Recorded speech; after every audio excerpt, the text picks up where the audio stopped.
የአማራ ህዝብ በተደጋጋሚ ድጋፉን አሳይቷል።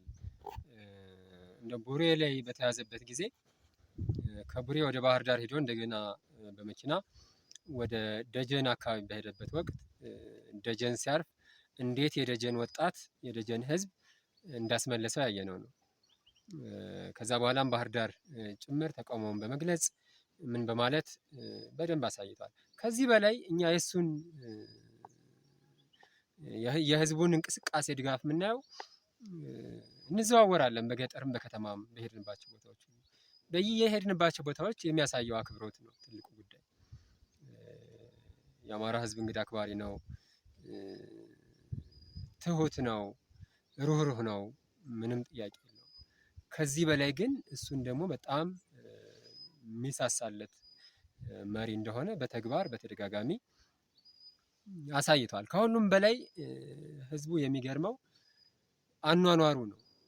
እነሱ የሚያስቡት እስክንድር ነጋ ሲባል በጣም በምቾት የተንደላቀቀ ቆዳዬ እንዴት ሆነ እያለ ሁልጊዜም ለቆዳው ቀለም የሚጨነቅ እና ቅባት የሚቀባ ምኝታዬ እንዴት ነው እያለ በደንብ ትራሱን የሚቀያይር አልጋውን የሚቀያይር አለባበሱ ሁልጊዜ ጸዳል የሆነ እንደዚህ ንጉሳዊ ኑሮ የሚኖር አድርገው ነው የሚያስቡት ብዙዎቹ። ሲያዩት ግን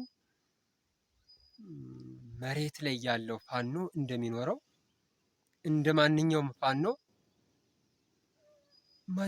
ፋኖ የሚለብሰውን ልብስ ለብሶ ማንኛውም ፋኖ ምናልባትም ገንዘብ የለውም በጣም በትንሽ ገንዘብ ነው የሚኖረው የሚባል ፋኖ የሚለብሰውን የሚጫማውን ጫማ ሸበጥ ጫማ ተጫምቶ አልጋ ላይ አልተኛም እያለ በሄደበት ሁሉ መሬት ላይ የሚተኛ በጣም የመርህ ሰው ጾም ጸሎተኛ መሆኑን ሲያዩ ይገረማሉ። ይሄ እኔ ዕለት በዕለት ማየው ጉዳይ ነው። አንዳንድ ጊዜ ደግሞ ህዝባዊ መድረኮች በተደረጉበት ሁሉ ህዝብ ስሜቱን ሲገልጽ ይሰማል። እንደው አንድ እንኳን ትዝ የሚለኝን ብነግርሽ አንድ ጊዜ ወደ ጎንቻ ሳር ምድር አካባቢ መርጦ ለማርያም ሂደን ህዝብ ሰበሰብን እና ህዝባዊ ውይይት አደረግን። ከዛ ሰዎች እየተነሱ እንዴ እስክንድር ነጋ ማለት እርስዎ ኖት እንዴ? እኛ እኮ እስክንድር ነጋ ሲባል በጣም ወፍራም ቦርጫም እንደዚህ አድርገን ነበር የምናስበው። ቦርጭ ማለት የምቾት መገለጫ ነው። ያው እንደ ስድብ በሚያደርጉት አይነት ሳይሆን የምቾት መገለጫ አድርገው ነው እነሱ እና እንደዛ አድርገን ነው የምናስበው። ለካ እንደዚህ ቀጫጫ ኖት፣ ለካ እንደዚህ ድክም ያሉ ሰው ኖት፣ በአካል ማለት ነው በስጋ ማለት ነው፣ እንደዚህ አይነት ሰው ኖት የሚል የመገረም አስተያየት ነበር ይሰጡ የነበሩት። ይሄ በተለያዩ መገናኛ ብዙሃንም የተለቀቀ ጉዳይ ስለሆነ ህዝብ ያስታውሰዋል ብዬ አስባለሁ። ስለዚህ ህዝቡ እንደዚህ አይነት የመገረም ስሜት እየጫረበት ነው ድጋፉን ሲያሳይ የነበረው። ከዛ ውጪ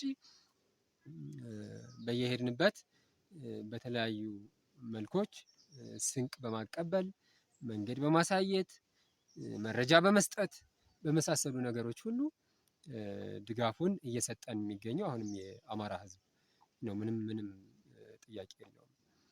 መሬት ላይ ሙሉ በሙሉ የህዝብ ድጋፍ አለ።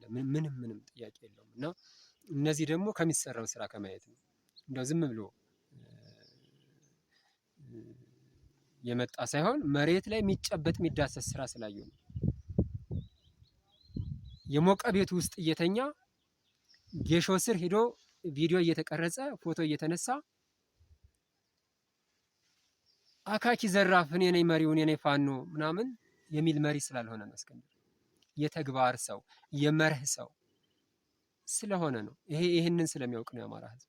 ይሄ ዛሬ ሊሸፋፈን ይችላል። ዛሬ በቀጣፊዎች የምላስ ጋጋታ ሊሸፈን ይችል ይሆናል። ታሪክ ግን ይሄን ያወጣዋል። ታሪክ ፈልፍሎ ያወጣዋል። አይደለም ዛሬ በቴክኖሎጂ ዘመን በመረጃ ዘመን እንዲህ ከስር እንዲህ አይነት ቦታ ላይ ሆነን ቪዲዮ እየቀረጽን ታሪክ እያስቀመጥን ቀርቶ ምንም ቴክኖሎጂ ባልነበረበት ከጎጃም ከጎንደር ከቤት አማራ ከሸዋ ሱዳን ድረስ ሂደው በሁለት ወር አንድ ጊዜ በወር አንድ ጊዜ መረጃ በመላክ እንኳን እነ ዮፍታሔ ንጉሴና ተመስገን ገብሬ በሰነዱት ሰነድ የ5 ዓመቱን የጣሊያንን ወረራ የአርበኞቻችንን የጀግንነት ታሪክ ማወቅ ችለናል። ጣሊያን ያን ጊዜ በርካታ ጋዜጦች የነበሩት ዓለም በወቅቱ የደረሰባቸውን የቴክኖሎጂ ውጤቶች ሁሉ የሚጠቀም ድርጅት ነው የነበረው ፋሽስት። ግን ያ የፋሽስት ድርጅታዊ አቅም የፋሽስት ሀገራዊ እድገት የአርበኞች ታሪክ ተደብቆ እንዲቀር አላደረገም። ሁለት ጀግና ባለቅኔዎች ጎጃም ላይ ቁጭ ብለው አልፎ አልፎ በሌሎች ግዛቶችም ጭምር እየተዘዋወሩ መረጃ እየሰነዱ እነዚህ ሁለት ጀግኖች ቀኝ ጌታ ዮፍታሔ ንጉሴና ባለቅኔው ተመስገን ገብሬ እየሰነዱ እንኳን ከኢትዮጵያ ወደ ሱዳን በእግር እየሄዱ በበቅሎ በምን የጠላትን ካምፕ እያቆራረጡ ሱዳን ድረስ ሄደው መረጃ በመላክ የሰነዱት ሰነድ ዛሬ ታሪክ ሆኖ እያነበበ ነው። እነሱ ያን ታሪክ ባይሰንዱ ኑሮ ዛሬ አባ ኮስትር በላይ ዘለቀ ጀግናችን ሳይሆን ምናልባትም ወይ የባንዳ ስም ተሰጥቷቸው ነበር። ምናልባትም ጭራሹን በላይ ዘለቀ የሚባል ሰው እንዳልተፈጠረ ተደርጎ ተረስቶ ነበር። የዛሬው ጀግናችን አሞራው ውብነህ እነ ዮፍታሔ ንጉሴ ባይኖሩ ኑሮ እነ ቄስ ገሪማ ታፈረ ባይኖሩ ኑሮ ታሪካቸው እንዳልነበር ሆኖ ነበር፣ ወይ እሳቸው እንዳልተፈጠሩ ሆኖ ነበር። እና አበበ አረጋይ እንዳልነበሩ ሆኖ ነበር። የእነዚህን ጀግኖች ታሪክ እውነተኛ ጀግንነት መረዳት ችለናል። በዛ እንኳን የመረጃ ስርጭት አድማሱ በጣም ጠባብ በጣም ደካማ በነበረበት ዘመን እንኳን ይሄን አድርገናል። ዛሬማ እንዴ ክብር ለቴክኖሎጂ። የሁሉ ቴክኖሎጂ እያለ መረጃ ከስር እየተሰራ እየተለቀቀ ሐሰተኞች የጌሾ ፖለቲከኞች የጌሾ አርበኞች ይህንን ሊሸፍኑት አይችሉም። ይሄን በጭራሽ ሊሸውሩት አይችሉም። እና እውነት ነገ ብቅ ትላለች።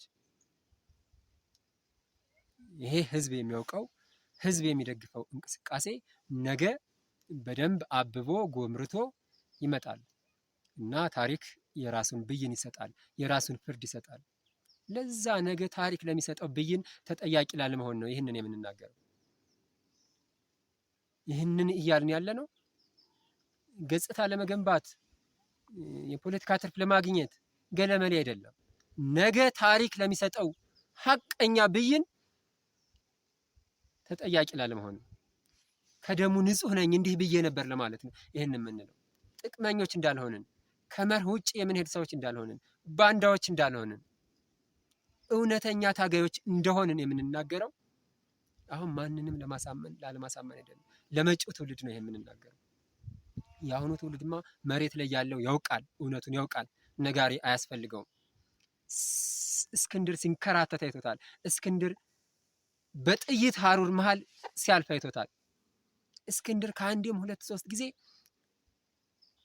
እንደመስሰሃለን ተብሎ የመደምሰስ እንቅስቃሴ ከፍተኛ የሆነ መንግስታዊ እንቅስቃሴ ተደርጎበት ያን ሰብሮ ሲወጣ ጭምር አይቷል። እስክንድር ይህንን የመሰለ የአማራን ህዝብ አብዮት ፈጥሮ የፋኖን ትግል አቀጣጥሎ በአጭር ጊዜ ውስጥ እንደዚህ አይነት ውጤታማ ታጋይ መሆኑን መሬት ላይ ያለው በብዙ ሚሊዮኖች የሚቆጠር የአማራ ህዝብ እውነቱን ያውቀዋል። አሁን እሱን የሚያውቀውን እውነት ደግመን ለመንገር አይደለም ይሄን የምንለው፣ ወይም ጥቂት ሸረኞች በውጭ ሀገራት ሆነው መሬት ላይ ያለውን እውነት ሳያውቁ የሚያስተጋቡትን የሐሰት ቃል ለመቀየር የነሱን ጥሩምባ ለመስበር አይደለም ይህንን የምንናገረው። ነገ ታሪክ ለሚሰጠው ብይን ተጠያቂ ላለመሆን ነው።